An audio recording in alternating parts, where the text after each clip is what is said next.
Welcome to VB8 news. BJP councillor Hamsa Radhakrishna Goud Kandlakoya గ్రామం Gundlapochampally councillor వారితో Medchal VB8 news ప్రతినిధి అల్లి ప్రభాకర్ రెడ్డి ముఖాముఖి ఇంటర్వ్యూ చేయడం జరిగింది. బీజేపీ పార్టీ యొక్క ప్రజల్లో ఎలా ఉంటుంది, ఈటెల రాజేందర్ మల్కాజ్గిరి ఎంపీగా పోటీ చేయడం జరుగుతుంది, వారి యొక్క గెలుపు గురించి ఎలా ఉంటుందో ప్రజలు ఎలా అనుకుంటున్నారు? కండ్లకోయ గ్రామంలో అని కాదు, చుట్టుపక్కల మేడ్చల్ డిస్టిక్ మల్కాజ్గిరి ఎంపీగా భారీ మెజార్టీతో గెలవబోతున్నాడు ఈటెల రాజేందర్. 100% అతను బీజేపీకి ఎంపీగా 100% గెలవబోతున్నాడు అనే ధీమా వ్యక్తం చేస్తున్నాను. ప్రజల్లో కూడా ప్రతి నాడి బీజేపీ అని అనుకుంటుంది. డోర్ టు డోర్ ప్రచారంలో కూడా బీజేపీ యొక్క ప్రస్తావనే వెళ్తుంది. కాంగ్రెస్ పార్టీ గానీ టీఆర్ఎస్ పార్టీ గానీ ఎలాంటి పార్టీలు వచ్చినా గానీ ఈటెల రాజేందర్ ఖాయం బీజేపీ ఎంపీగా నిలబడడం, ఈటెల రాజేందర్ గెలుపు 100% ఖాయమని చెప్పేసి కౌన్సిలర్ రాధాకృష్ణ గౌడ్ వెల్లడించడం జరిగింది.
అవును మేడం, ఓకే.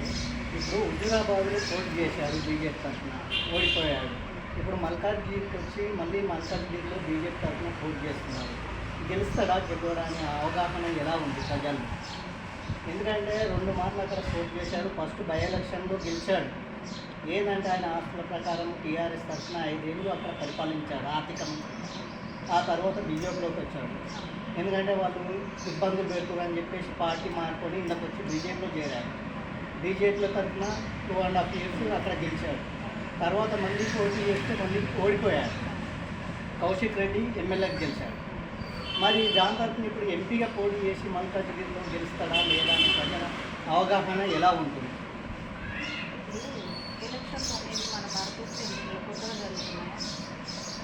ఏం లేదు మేడం, ఏం జరగట్లేదు. పబ్లిక్ ఎలా అంటే స్టార్టింగ్లో అక్కడ ఓడిపోయిన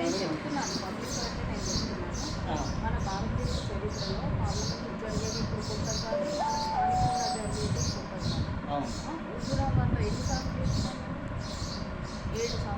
7 సార్లు ఎక్కడ ప్రాతినిధ్యం వహిస్తుంది?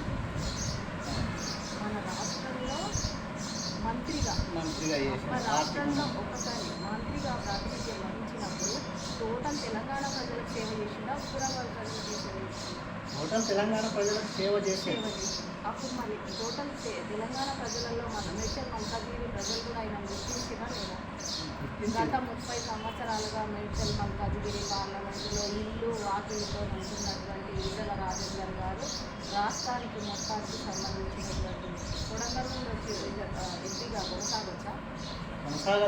ఇంతకుముందు ఇప్పుడు ప్రస్తుతం ఉన్నటువంటి ఎంపీ ఇక్కడ కొడంగల్ నుండి వచ్చి కొనసాగిందా లేదా? అది స్థానికతనా కాదా? స్థానికత మేడం, స్థానికతనా? కొడంగల్ నుంచి ఇక్కడికి వచ్చి స్థానికత కాదు. ఎంపీగా గెలిచాడు, 5 ఏళ్ళు గెలిచాడు. కాంగ్రెస్ ఏం చేయలేదు. అభివృద్ధి అనేది సీఎం అయింది. ఇప్పుడు సీఎం అయింది.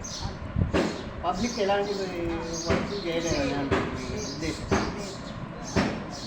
ఇప్పుడు మా గుండ్లపోచంపల్లి మున్సిపాలిటీలో ఒక ఇదొకటి మేడం, ఓకే. ఇప్పుడు టీఆర్ఎస్ పరిపాలనలో 10 ఏళ్ళు జరిగిన మల్లారెడ్డి ఒక మంత్రిగా పనిచేస్తున్నారు, ఒక ఎమ్మెల్యే గెలిచారు. ఇక్కడ భూ కబ్జాలు చేశారు, అది చేశారని చెప్పేసి ప్రస్తావనలు చాలా మీడియాలలో వచ్చాయి. మరి దాని గురించి మీ స్పందన ఏంటి మేడం? ఇప్పుడు ఒక మీరు కార్పొరేట్ ఇక్కడ బీజేపీ తరఫున ఆయన ఇక్కడ ఇంత భూ అక్రమాలు జరిగినాయి, భూ కబ్జాలు చేసినారని చెప్పేసి ఎన్నో వార్తలు వచ్చాయి. దాని గురించి మీ స్పందన ఎలా ఉంది? భూ కబ్జాలు జరిగినాయి, భూ అక్రమాలు జరిగినాయి అనే కదా తెల్లారి నుంచి మొదలుపెట్టింది కొట్లాటలు. ఆయననే కదా సీఎం అయ్యి ఇప్పుడు మొన్నటి నుంచి మొదలుపెట్టింది. అదే స్టాండ్ మాట ముందు వాళ్ళు అక్రమంగా చేసినందుకే కదా ఎవరి పని వాళ్ళు చేసుకుంటూ పోయి వాళ్ళ లిక్కర్ అని జైల్లో ఎవరు తప్పు చేసినా తప్పును శిక్ష అనుభవించాల్సి కొనసాగుతుంది. అది కూడా కంపల్సరీ ఏ వ్యక్తికైనా నీది నాది అని కాదు. ఇప్పుడు భారతదేశ చరిత్రలో ఒక అవినీతి లేని ప్రధానమంత్రి కొనసాగుతుంది కాబట్టి ఆయనను చూసుకొని ఎవరు తప్పు చేసినా శిక్ష అనుభవించాల్సిందే. ఇప్పుడు కాంగ్రెస్ వాళ్ళు కూడా మోడీ కేడీ టీఆర్ఎస్ వాళ్ళు వీళ్ళు ఇద్దరు ఒకటే చెప్పేసి ఎక్కడ కేడీ ప్రచారం అవుతున్నారు. మోడీ మరి దాని గురించి మీ ఒక ఇప్పుడు అనడానికి నోరుంది కదా, నరం లేని నాలుగే టకటకా తిరుగుతుంది కదా అని అనడం కాదు. కొంచెం ఆలోచన చేయండి. ఈరోజు భారతదేశ చరిత్రల గురించే చెప్తున్నాను నేను ఇక్కడ. చరిత్రలు ఫస్ట్ టైం చరిత్రల గురించి ఒక పేద బడుగు బలహీన వర్గాల ప్రజలు భద్రతతో జీవిస్తున్నారు. వాళ్ళకు భద్రత కల్పించిండు, వాళ్ళకు ఆత్మవిశ్వాసాన్ని కల్పించిండు. ఎప్పుడైతే మనది పేద దేశం అన్నదో, ఇప్పుడు దేశంలో ఎలక్షన్లు జరుగుతున్నాయి కాబట్టి దేశం గురించి మాట్లాడుకుందాం. మన భారతదేశం ఎప్పుడైతే పేదదన్నదో, కనీసం టాయిలెట్లు కూడా లేవని ఇతర దేశాలు అయితే ఎప్పుడైతే మనల్ని ఏలన చేసిర్రో, అదే పేదవారితోని డిజిటల్ ఇండియాగా మార్చి వాళ్ళతోనే మన దేశాన్ని ముందుకు తీసుకెళ్తున్న నాయకుడు ప్రధానమంత్రి. ఆయనకు నువ్వు నేను ప్రజలందరూ సహకరించాల్సిందే. ఆయనతో పాటు మన భారతదేశం నడవాల్సిందే. Okay madam, thank you. PBI news Prabhakar Reddy. Samudrala Hamsarani Krishna Goud.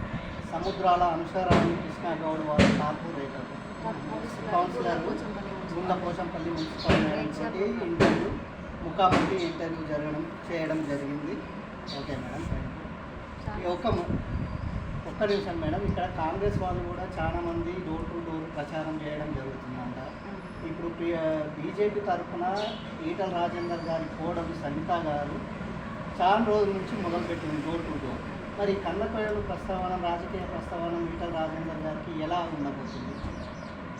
ప్రజల యొక్క తీర్పు మీ పత్రిక ద్వారా తెలియజేస్తున్నా, ఎవరన్నా ఏదన్నా కొంచెం కాంగ్రెస్ గురించి ఆలోచించినా కానీ వాళ్ళకి విజ్ఞప్తి చేస్తున్నా, మీ ఇంట్లో మీ మహిళలు కానీ పిల్లలు కానీ మన ఊరు మొత్తం ఈటల రాజేందర్ గారికి